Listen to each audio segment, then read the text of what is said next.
Hello friend, कैसे हैं आप लोग। आई होप आप लोग अच्छे होंगे।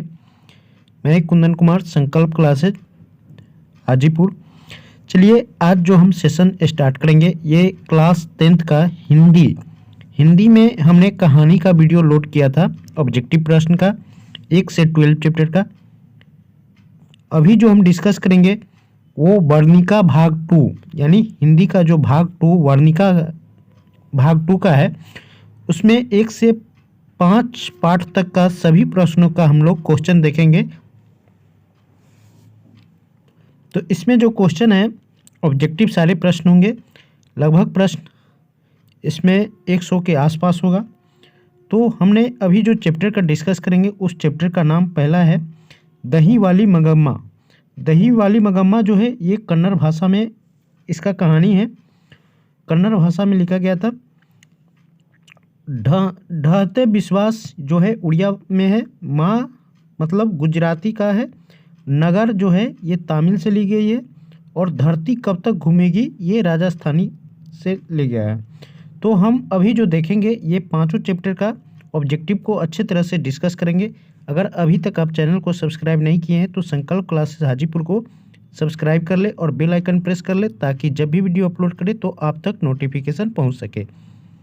बिना देरी किए हुए हम स्टार्ट करते हैं। आज का जो फर्स्ट क्वेश्चन है यहाँ पे देख सकते हैं दही वाली मगम्मा का। तो फर्स्ट क्वेश्चन कर रहा है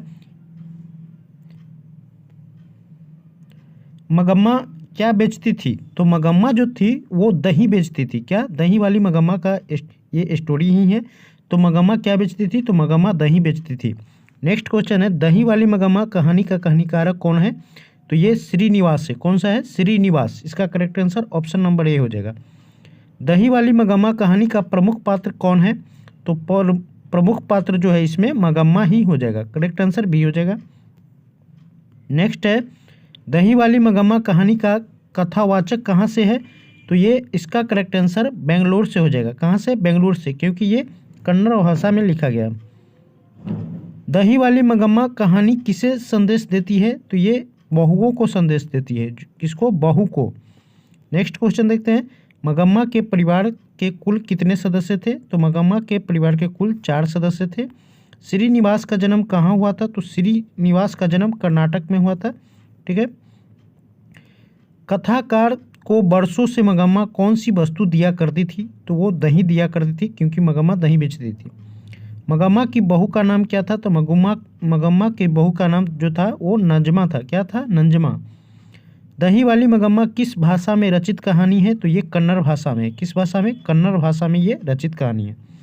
दही वाली मगम्मा कहानी का हिंदी अनुवादक कौन है। तो इसका B.R. नारायण। इसका हिंदी में अनुवाद कौन किया था, B.R. नारायण।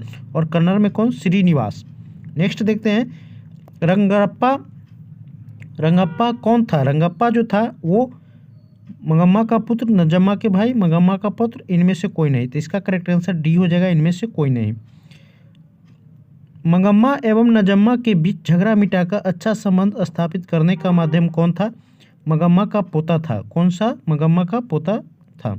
नेक्स्ट है कथावाचक को मगम्मा क्या कहती थी। कथावाचक को मगम्मा माँ जी कहती थी। क्या कहती थी, माँ जी कहती थी। दही वाली मगम्मा का कथावाचक कौन है। तो इसका बेंगलुरु की एक सम्राट महिला थी। सम्राट महिला थी। अधिक बुद्धिमान कौन थी।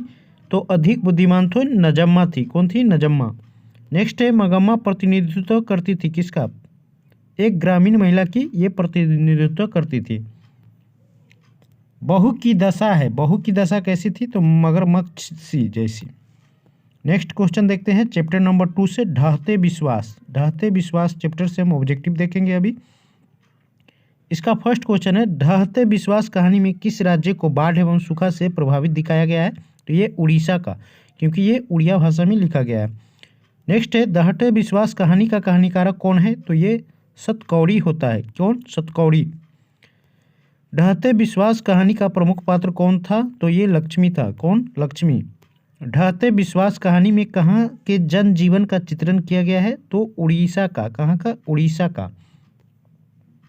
ढहते विश्वास कहानी में किस नदी का वर्णन किया गया है। तो महानदी का। महानदी कहाँ पड़ता है, उड़ीसा में। महानदी पे ही सबसे लंबी बांध बनाया गया है। ढहते विश्वास किस भाषा में रचित कहानी है। तो ये उड़िया भाषा में रचित कहानी है। लक्ष्मी कौन थी? तो लक्ष्मी जो थी एक दीन महिला थी, एक दीन महिला थी। लक्ष्मी के पास कितनी जमीन थी? तो लक्ष्मी के पास 1 बीघा जमीन थी। 1 बीघा 20 कट्ठा को बोला जाता है। नेक्स्ट है, ढहते विश्वास कहानी किस राज्य की प्राकृतिक आपदा पर आधारित है? तो उड़ीसा राज्य की। ढहते विश्वास कहानी में किस नदी का भयावह दृश्य प्रस्तुत किया गया है? तो ये महानदी का। किसका? महानदा लिखा है, महानदी हो जाएगा। लक्ष्मी के गांव के समीप किस देवी देवता के मंदिर थे? तो ये मंदिर जो थी माँ मुंडेश्वरी देवी एवं भगवान शिव का था। करेक्ट आंसर ए हो जाएगा। बाढ़ के पानी को रोकने के लिए गांव के लोग किस बांध को मजबूत करने का प्रयास कर रहे थे? तो दलई बांध को। किसका? दलई बांध को। गुण निधि कहाँ से लौटा था? गुण निधि जो था वो कहाँ से लौटा था? तो ये कटक उड़ीसा की में ही पड़ता है। नेक्स्ट क्वेश्चन देखते हैं, नेक्स्ट चैप्टर से है महाकहानी का। महाकहानी जो था यहाँ से लिया गया है। इसका जो फर्स्ट क्वेश्चन है, मंगू किस कहानी की पात्र है? तो मंगू जो थी वो माँ कहानी का पात्र है। माँ कहानी का कहानीकारक कौन है? तो इसका करेक्ट आंसर ईश्वर पेटलीकर है। कौन? ईश्वर पेटलीकर। माँ कहानी में किसकी ममता का वर्णन किया गया है? तो ये माँ का ही वर्णन किया गया है। माँ कहानी का प्रमुख पात्र कौन है? तो माँ कहानी का प्रमुख पात्र मंगू है। मंगू कैसी लड़की थी? तो मंगू जो थी वो पागल लड़की थी। कैसी लड़की थी? पागल लड़की थी। माँ किस भाषा में रचित कहानी है? तो माँ जो है गुजराती भाषा में है। ईश्वर पेटलीकर की रचना को, ईश्वर पेटलीकर की रचना है क्या चीज़ का? खून की सगाई का। किसका? खून की सगाई का। माँ कहानी किनके द्वारा लिखा गया है? तो माँ कहानी जो है ईश्वर पेटलीकर द्वारा ये गुजराती भाषा में लिखा गया है। माँ कहानी में कौन पागल था? तो माँ कहानी में मंगू पागल था। मंगू एक लड़की थी।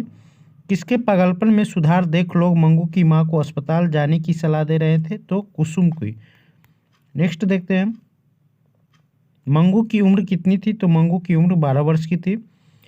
मंगू की माँ को कितने पुत्र थे? तो मंगू की माँ के 2 पुत्र थे। मंगू जिस अस्पताल में भर्ती होती है वहाँ के कर्मचारी व्यवहार कुशल होते हैं। कहाँ? मंगू जिस अस्पताल में भर्ती है तो वहाँ के कर्मचारी काफ़ी व्यवहार कुशल थे। कहानी का प्रधान पात्र क्या है? तो कहानी का प्रधान पात्र जो है वो माँ है। इस तरह पागल पुत्री को तो एक माँ ही पाल सकती है, यह किसकी उक्ति है? तो ये समाज के लोगों की है। समाज के लोग बोलते थे। मंगू को पागलपन की रोग कब से था? तो मंगू के पागलपन जन्मजात से था, वंशानुगत। मौजी में मंगू को अस्पताल में भर्ती कराने के बाद क्या परिवर्तन हुआ? तो इसका वह भी पागल से हो गई थी। वह भी पागल हो गई थी।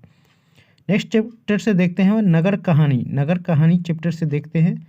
इसमें पप्पाती किस रोग से ग्रसित थी? तो पप्पाती जो थी मेनिंजाइटिस थी। नगर कहानी का कहानीकारक कौन है? तो नगर कहानी का कारक सुजाता है। कौन है? सुजाता। नगर कहानी का प्रमुख पात्र कौन है? तो ये पप्पाती। नेक्स्ट है, नगर कहानी में किस नगर का वर्णन किया गया है? तो ये मदुरई को, तमिलनाडु। वली अम्माल की पुत्री कौन थी? तो ये पप्पाती थी। नेक्स्ट क्वेश्चन देखते हैं, सुजाता का वास्तविक नाम क्या है? तो एस रंगराजन है। सुजाता का जन्म कहाँ हुआ था? तो सुजाता का जन्म तमिलनाडु में हुआ था। तमिलनाडु की राजधानी चेन्नई। सुजाता की लगभग कितनी कृतियाँ प्रकाशित हो चुकी है? तो ये 25 से अधिक कृतियाँ इनकी प्रकाशित हो चुकी है। नगर कहानी किस रचना से संकलित है? तो नगर कहानी जो है आधुनिक तमिल कहानियाँ से संकलित है। के जमुना द्वारा अनुवादित रचना है नगर। कौन सा? नगर। नगर कहानी में संदेश दिया गया है क्या चीज़ का? तो ये नारियों को शिक्षित होना आवश्यक है, यही संदेश दिया गया है। पपायती कौन थी? तो पपायती जो थी बली अम्माला की पुत्री थी। बली अम्माल की पुत्री थी। पपाती अस्पताल में भर्ती क्यों नहीं हो पाई? तो इसका कारण जो था ये बली अम्माल की अशिक्षित के कारण, बली अम्माल की अशिक्षा के कारण भर्ती नहीं हो पाए। बड़े डॉक्टर साहब पपाती के संदर्भ में क्या आदेश दिए थे? वो अस्पताल में भर्ती कराने हेतु आदेश दिए थे। नेक्स्ट देखते हैं, लास्ट चैप्टर है धरती कब तक घूमेगी। धरती कब तक घूमेगी ये राजस्थानी भाषा में लिखा गया था। सीता को अपने घर ही में कैसा महसूस होता था, तो वो घुटन घुटन की जिंदगी जी रहा था, घुटन जैसा। धरती कब तक घूमेगी शीर्षक कहानी का कहानीकार कौन है, तो ये सांबर दैया है। कौन? सांबर दैया। धरती कब तक घूमेगी कहानी का प्रमुख पात्र कौन था, तो ये सीता था। कौन? सीता। धरती कब तक घूमेगी कहानी कहाँ की कहानी है, तो ये राजस्थान की कहानी है, राजस्थानी भाषा में लिखा हुआ है। धरती कब तक घूमेगी कहानी में किसकी प्रधानता दी गई है, तो ये नारी की प्रधानता दी गई है। नेक्स्ट है, धरती कब तक घूमेगी किस भाषा की रचना है, तो राजस्थानी भाषा की रचना है। धरती कब तक घूमेगी के अनुवादक कौन है, तो इनका अनुवादक जो थे वो, इसमें ऑप्शन नहीं दिया है, बी.आर. नारायण, के जुगनक, व इनमें से कोई नहीं हो जाएगा। धरती कब तक घूमेगी संकलित है किसमें, तो समकालीन भारतीय साहित्य से संकलित है। सीता घर छोड़कर क्यों चली गई थी, सीता घर छोड़ के जो चली गई थी वो 50-50 रुपये देने की बात सुनकर वो घर छोड़ के चली गई थी।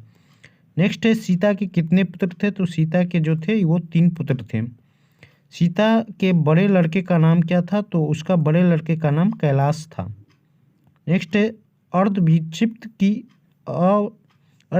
सी अवस्था किसकी थी, तो वो सीता की थी। कैलाश की पली का नाम क्या था, कैलाश की पली का नाम जो था वो राधा था, पत्नी होगा, पली नहीं। कैलाश ने अपनी माँ सीता को कितने रुपए प्रति माह देने को कहा था, 50 रुपया। यही सुन के वो छोड़ के चली गई थी। किसके भीतर आंसुओं का समुंदर भर आया था, तो सीता के अंदर। सीता कितने कितने दिन एक लड़के के पास रहती थी, तो वो 1-1 महीना तीनों लड़के के पास रहती थी। सीता अपने को मानती क्या थी, तो सीता अपने को भिखारिन मानती थी। तो हमने अभी 5 चैप्टर का डिस्कस किए, पार्ट 1 से लेके पार्ट 5 तक के। तो ये काफ़ी इंपॉर्टेंट क्वेश्चन है। आप अगर एग्ज़ाम देने जाते हैं मैट्रिक बिहार बोर्ड का, तो आपको ये क्वेश्चन काफ़ी बार पूछा जाता है। तो आप इस वीडियो को 2-3 बार देख लें तो आपको कंठस्थ याद हो जाएगा, ठीक है। और अच्छा लगेगा तो वीडियो में लाइक कमेंट जरूर करके बताइएगा। इसी तरह का वीडियो हर एक चैप्टर का हम लोग डाल रहे हैं, तो बार बार आप इस वीडियो को देख के जाए ताकि आपको काफ़ी फ़ायदेमंद पहुँचे, ठीक है। और दोस्तों में शेयर करना ना भूलिएगा, लाइक कमेंट करके ज़रूर बताइएगा। Thank you so very much, धन्यवाद।